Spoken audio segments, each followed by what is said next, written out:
Salut à tous et à toutes, on se retrouve pour la suite de cette série avec la groupe AMFDJ où on fait étape par étape dans ce Tour de France. Et aujourd'hui du coup on va aller faire directement la 13e étape de ce Tour de France avec l'arrivée à Belleville-en-Beaujolais. Bon, va falloir que je retrouve déjà les bordels. Attends, mais ils sont où les trucs? Ah là, va falloir que je retrouve tout ça. Et du coup, c'est dans course. C'est dans course, voilà. On va faire directement la 12e étape entre Roanne et Belleville-en-Beaujolais. Sur la 11e étape, on va voir que c'était Caleb Ewan qui s'était imposé dans le sprint. Bon, je l'avais mis en favori sur Scorito, le Caleb Ewan. Mais malheureusement, c'est encore Philipsen qui a gagné. Le mec est monstrueux. Et du coup, il s'était imposé devant Jacobsen et Girmay. Là, Philipsen, je crois, il s'est imposé devant Groenewegen et Phil Bauhaus. En tout cas, un truc comme ça. Mais nous, du coup, on avait terminé 14e sur l'étape de Moulins avec Stéphane Kung. Et là, maintenant, on va attaquer une étape qui convient peu mieux au profil de nos coureurs. Et justement maintenant on va aller voir le profil de cette 12e étape qui va arriver à Saint-Belleville-en-Beaujolais.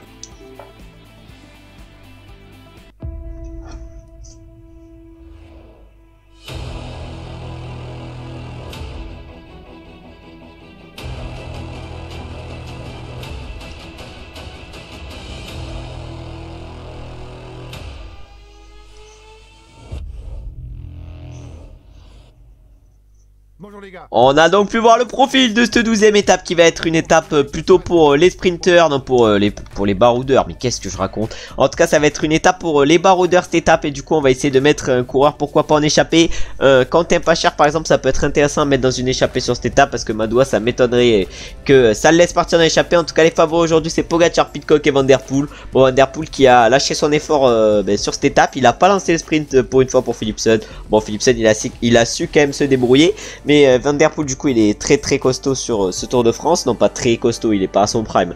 Là il est à un niveau correct. Mais on verra si demain il est capable de résister. Si ça part aussi fort que sur la 10e étape où il s'est passé que des dingueries. Vraiment Gaudu et Bardet lâchés, Pogacar et Vingegaard qui attaquent. C'était vraiment n'importe quoi cette étape. En tout cas on espère nous sur cette 12e étape faire un petit bon résultat. On va essayer de mettre Quentin Pacher dans l'échappée. Malheureusement on n'a aucun coureur de notre équipe qui est en plutôt bonne forme. C'est à dire qu'il va falloir quand même plutôt bien gérer. On va essayer du coup de prendre l'échappée avec Quentin Pacher pour faire passer le temps et surtout pour jouer la victoire d'étape parce que ça peut être quelque chose de très intéressant sur cette étape. Ça m'étonnerait que les favoris se jouent la victoire même s'il y a des secondes de bonus au sommet du dernier seconde catégorie. Ça m'étonnerait quand même que le peloton se la joue ces secondes de bonus. Et nous on va essayer évidemment avec Quentin Pacher de partir dans l'échappée sur cette étape. Je pense que ça va être une échappée assez nombreuse qui va partir, mais je pense que ça va être quand même très dur de prendre l'échappée. C'est à dire que je pense que le début de course peut être un profil comme à la 11e étape, comme à la 10e étape plutôt. Il se passe que des dingueries, c'est à dire qu'il y en a plein qui sont distancés en espérant que Gaudu ne se fasse pas distancer cette fois-ci.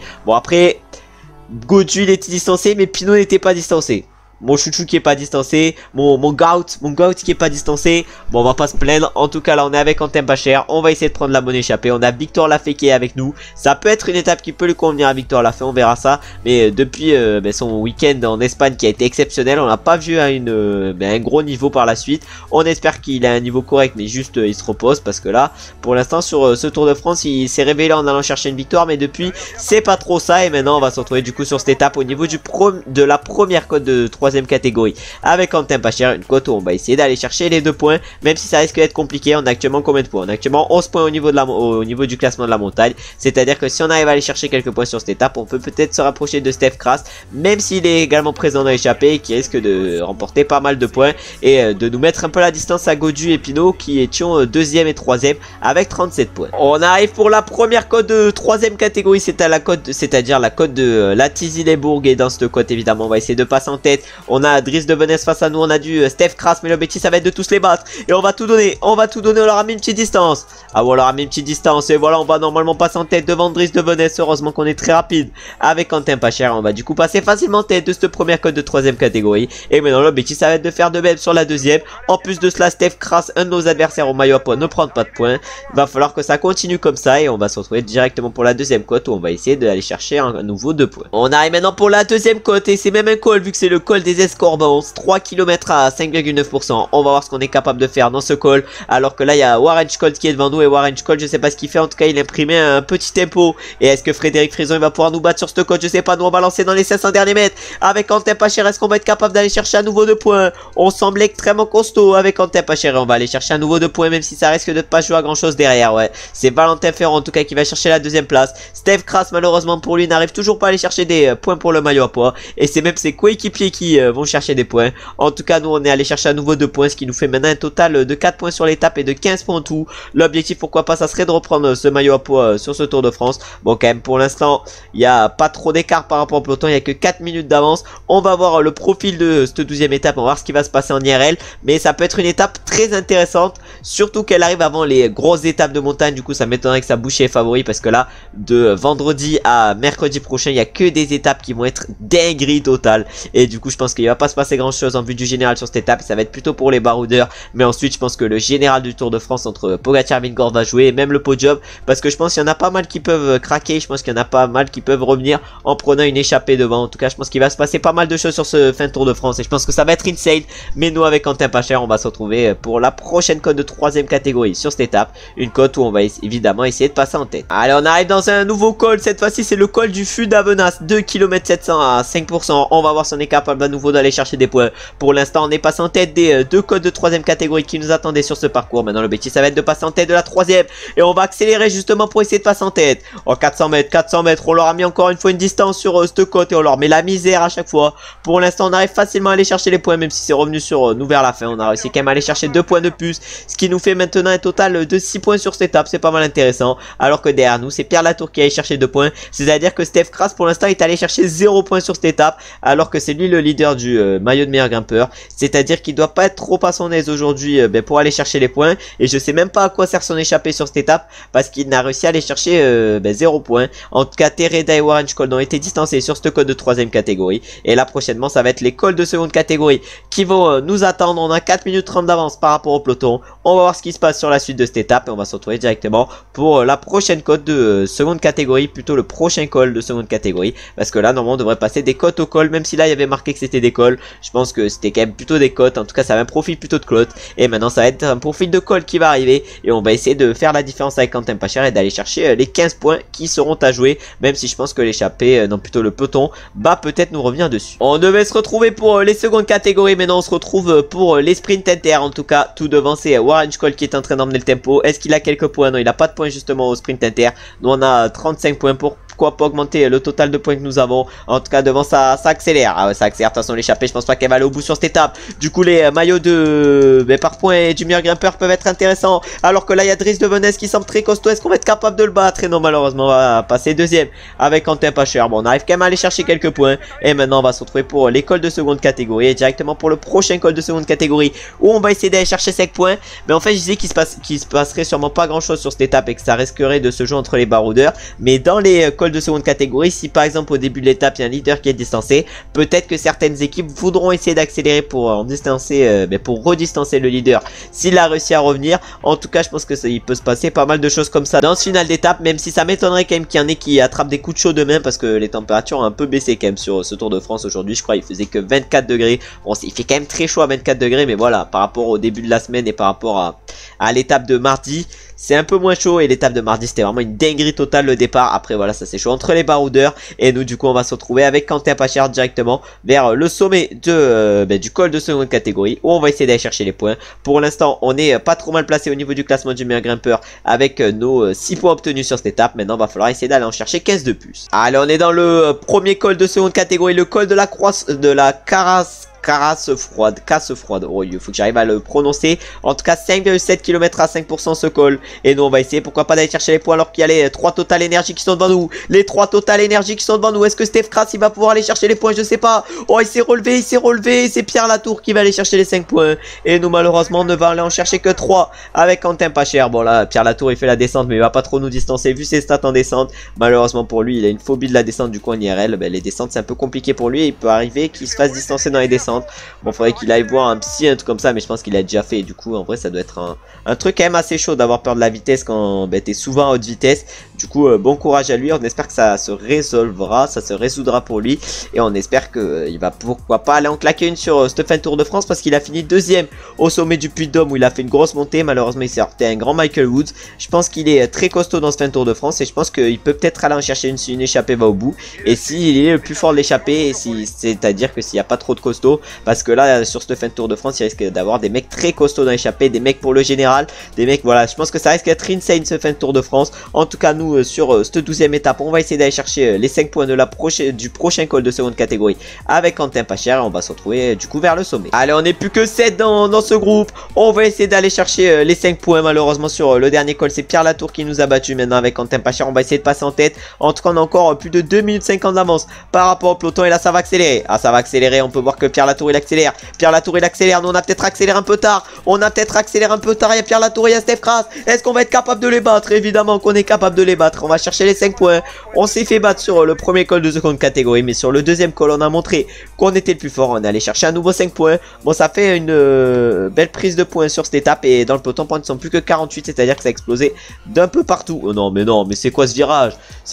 On s'est fait distancer dans une putain de descente. Bon, on espère que Quentin Pacher va revenir. On va dire du coup, non, encore c'est la descente. J'allais dire que j'allais donner à mes coéquipiers du gel bleu. Mais ça sert à rien vu que c'est la descente. Et on va se retrouver maintenant pour la dernière montée de seconde catégorie. Soit avec Quentin Pacher, soit avec Gaudu. Bon, je pense qu'on va se retrouver avec Gaudu. Et on va se retrouver au pied de cette montée de seconde catégorie. Où je pense qu'il peut se passer pas mal de choses. On a été pris dans une cassure avec David Gaudu avant ce col de la Croix-Rosée. C'est-à-dire qu'il va falloir essayer de revenir par rapport au groupe de devant. Ça risque d'être compliqué. On risque de devoir faire un gros effort. En tout cas, 6 km 100, 6,8% ce col. Ce col. En tout cas, là, on va essayer de se replacer, de revenir dans le peloton. Mais là, on a été pris un peu par une cassure. Et c'est-à-dire qu'il faut faire un gros effort maintenant pour revenir sur le groupe de 38 qui fait la montée en sprint. Non, mais c'est vraiment n'importe quoi. En tout cas, nous, on va essayer de faire la meilleure montée possible. On va dire à tous nos coéquipiers de prendre du gel bleu. On va dire à Pinot également. On va dire même à Le Gag de prendre du gel bleu. Même à Van Der Berg. Et on va même le dire à Quentin Pacher qui était tout devant. On espère qu'il va réussir à aller chercher quelques points sur cette côte. Et au pire, on le prendra pour aller chercher quelques points. Mais là, du coup, ça roule très très fort dans cette montée et dans ce col de la Croix-de-Rosier. Et nous, on est en train d'espérer tenir le tempo. On a été piégé au pied de ce col. Maintenant, il va falloir éviter de se faire piéger dans ce col. En tout cas, on a encore combien? On a encore 40 dans ce groupe. C'est-à-dire que ça explose d'un peu partout. Bon, Pinot, il a déjà été distancé. Mais après, il n'était pas dans une grande forme sur cette étape. Thibaut Pinot qui est quand même un peu plus chaud en IRL au niveau des statistiques. Parce que là, il se fait distancer dans un groupe de 40 sur ce Tour de France. Au moment où il y avait un groupe de 40, on l'a plus trop vu distancer. À part sur la deuxième étape où je sais même pas comment il a pu se faire distancer et perdre 3 minutes. Alors que vraiment, sur la suite de ce Tour de France, il est pas mal. Alors qu'il est pas en méga forme, il a dit. Vraiment, c'est du grand Pinot à qui on a affaire sur ce Tour de France. Et j'imagine pas s'il arrive en grande forme. Parce que là, il dit qu'en fait, c'est bizarre. Parce qu'il dit qu'il est pas en grande forme. Mais il est quand même mieux que sur le Giro. Hein. Avec cette forme sur le Giro, je pense qu'il aurait pu faire un peu mieux. Après, dites-moi ce que vous pensez. Mais moi, je pense qu'il aurait pu faire mieux avec cette forme sur le Giro. Et du coup, donnez-moi également vos pronostics pour cette 12e étape. Moi, je mets en grand favori Julien Alaphilippe. Je vais Wout van Aert. Je mets Van Der Poel également dans mes favoris. Même si pour Van Der Poel, je pense que ça serait un peu trop dur. Mais Van Aert et Alaphilippe, ça peut être des bons favoris demain. Je mets Victor Lafay également, pourquoi pas en outsider. Après Alaphilippe, j'attends peut-être un peu trop de lui parce que pour l'instant, il n'est pas en énorme forme sur ce Tour de France. Sa forme, ça risque d'être le top grand max. Peut-être un peu plus de forme d'ici à la fin. Mais voilà, sa forme, elle n'est pas exceptionnelle. Alors que devant notre coéquipier, malheureusement, Quentin Pacher vient de se faire distancer. Il ira chercher au max un point. Mais du coup, comme je disais, comme je le disais, Julien Alaphilippe, il n'est pas trop en forme sur ce Tour de France. Même si, voilà, il n'est pas à son niveau max. Après, est-ce qu'il est finito? Est-ce qu'il est dans la pente descendante de sa carrière? Nous verrons ça un peu plus tard. Mais en tout cas, pour l'instant, il n'est pas ouf. Alors que là, Romain Bardet accélère. Ah, Romain Bardet, il accélère. Train devant, est allé chercher les 5 points devant Pierre Latour. Mais là, est-ce que Romain Bardet va pouvoir attraper notre coéquipier Quentin Pacher? Je sais pas. En tout cas, le maillot à poids, c'est sûr qu'il va aller chercher que 2 points. Ah, Romain Bardet, on va essayer pourquoi pas de le contrer, le Romain. On va essayer pourquoi pas de le contrer. En tout cas, on est parti avec Simon Yates. On est parti avec pas mal de monde. On va laisser les points à notre coéquipier Quentin Pacher. S'il peut prendre un point, ça sera nickel. Voilà, on lui laisse le point à Quentin Pacher. Et maintenant, on va essayer de suivre Romain Bardet et tout. Ah non, ça sert à rien. En tout cas, on avait Michael Woods qui avait suivi notre roue et qui avait accéléré. Michael Woods qui a remporté une étape sur ce Tour de France.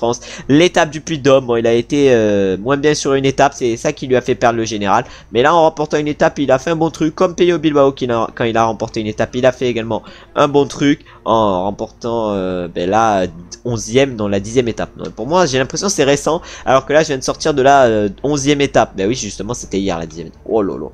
Bon, compliqué. Peut-être vous comprenez rien, mais là, c'est compliqué mes pensées. Et on va se retrouver sur cette étape directement dans le final. En tout cas, Pierre Latour et Train devant, ils sont très bien partis. Et peut-être qu'ils vont même même pouvoir aller chercher la victoire d'étape aujourd'hui? On va voir ça et on va se retrouver sûrement avec Godu dans les 10 derniers kilomètres. Ah, Romain Bardet il accélère dans cette montée. Je sais pas s'il y en a qui vont le suivre. On devait se retrouver à 10 km de l'arrivée, mais non, il y a eu l'attaque de Romain Bardet. En tout cas, il a attaqué avec qui? Il a attaqué avec Simon Yates, avec Barguil. Bon, c'est pas des mecs très dangereux pour le classement général. On va quand même faire rouler un peu nos coéquipiers et on va voir ce qui se passe par la suite. En tout cas, il n'y a aucun de nos coéquipiers qui roule et nous on va accélérer. Est-ce que les favoris vont nous suivre? Ah, Pogacar il nous suit. Pogacar, j'ai l'impression il a envie de nous suivre, mais nous notre accélération elle fait pas autant de dégâts que celle de Romain Bardet. Ah si elle fait des dégâts. Elle fait des dégâts quand même. En tout cas, Romain Bardet il est à 20 secondes de nous. C'est-à-dire que pour le rattraper ça risque d'être compliqué, mais derrière ça risque de faire un gros effort pour nous revenir dessus. Bon, on va pas faire le forcing sur ce final et là peut-être que ça va accélérer. Maintenant c'est Daniel Felipe Martinez qui roule très fort, sûrement pour revenir sur le groupe de devant, parce que ça doit être des mecs plutôt dangereux pour lui et son classement général. En tout cas il reste encore 12 km sur cette étape. Pour l'instant ça roule très fort dans le peloton. Bon c'est bon, on est revenu sur ce devant, ça roule à peu près plus et on va voir si la victoire d'étape se joue devant ou se joue dans le peloton. Oh, ça accélère maintenant, notamment pour Tadej Pogacar et Jonas Vingegaard. Oh là là, Pogacar et Vingegaard qui viennent d'accélérer. Oh là là, mais là c'est une petite surprise en tout cas là. Oh là on prend un virage de fou furieux. Oh, le virage il était un peu cheat. En tout cas on a encore 1 minute de retard par rapport à ce devant, alors que là on peut voir que Ben O'Connor a été distancé et là Pogacar il en remet une. Mikel Landa également il a été distancé, mais Pogacar il en remet une. Il faut qu'accélérer avec Jonas Vingegaard et nous faut qu'on essaye de suivre avec David Gaudu. Et là Vingegaard, est-ce qu'il accélérerait pas? Non, j'ai pas l'impression. Mais si il accélère Vingegaard, non c'est bon.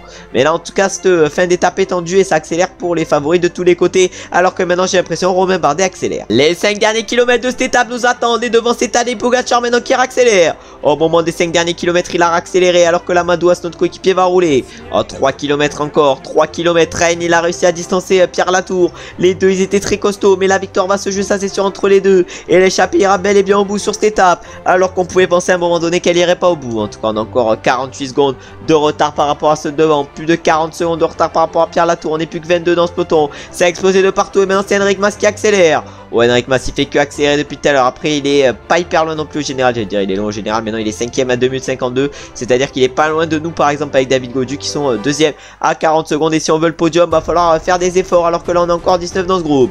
Ah ouais, on a encore 19 et nous on est parti à 3 avec Jane Day et Valentin Madouas. Ah ouais, mais là ça va revenir sur nous, ça va revenir sur nous. Et là Jane Day est en train de tout donner, il est en train de tout donner Jane Day. Et nous on va lancer, on a Tadej Pogacar dans la roue. Oh, le virage de fou furieux dans ce final. Est-ce qu'on va être capable d'aller chercher Traen? Est-ce qu'on va être capable d'aller chercher Traen? Oh non, oh oui, on prend bien le virage, on prend bien le virage en auto. Est-ce que Vingegaard il va nous battre? Est-ce que Jonas Vingegaard il va nous battre? Non. Et c'est Van Der Poel qui nous bat sur la ligne, mais on va chercher quand même quelques secondes de bonus en allant chercher la 3ème place. Et Traen a réussi à résister dans le final, même si ça s'est pas joué à grand chose pour lui. Et on va aller voir justement directement les podiums de cette 12ème étape que le coureur de la UNOX Traen vient de remporter. Il a passé la ligne d'arrivée en tête il y a quelques minutes. Voici le vainqueur de l'étape, Juan Elvino Beaujolais.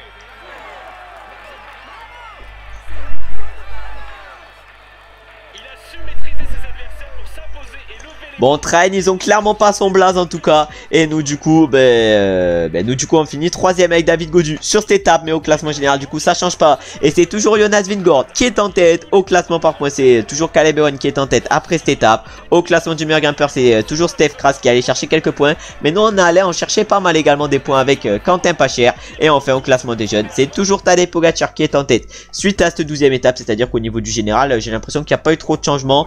Non, il n'y a pas eu trop de changements. En tout cas on peut voir déjà le classement de cette étape. On a terminé à combien dans le même groupe? On a terminé à 21 à peu près dans le même groupe. En tout cas Pierre Latour s'est fait rattraper dans le final. Et après derrière voilà, ça a perdu du temps, notamment Thibaut Pinot qui a perdu 8 minutes 47 et 8 minutes 40 à peu près sur nous. En tout cas Traen est en grande forme aujourd'hui. Il a su profiter de sa grande forme pour s'imposer. Il s'impose avec 7 secondes d'avance sur nous et le peloton. Van Der Poel termine du coup 2ème et nous on fait 3 avec David Gaudu. Et du coup sur cette étape pas d'abandon, on est encore 157 dans le peloton. Et du coup on peut voir le classement général, quelques petits changements. Par exemple Madouas qui reprend des places parce que Mikel Landa et Ben O'Connor ont dû perdre du temps aujourd'hui sur cette étape. Et il se retrouve du coup maintenant 12ème et 13ème. Ben O'Connor qui était 9ème il est 13ème. Et Mikel Landa qui était 6ème et maintenant 12ème. Et du coup avec Madouas on est 9ème du classement général pour l'instant. En vrai de vrai c'est pas trop mal. Et on est 2ème également avec David Gaudu. Le Tour de France est pour l'instant fou. Et en plus de cela avec cette étape on est revenu à 44 secondes de Jonas Vingegaard, parce qu'on a réussi à reprendre 4 secondes de bonif. On a en plus de cela un peu de marge par rapport à Pogacar. Bon après la marge elle peut très bien s'éteindre directement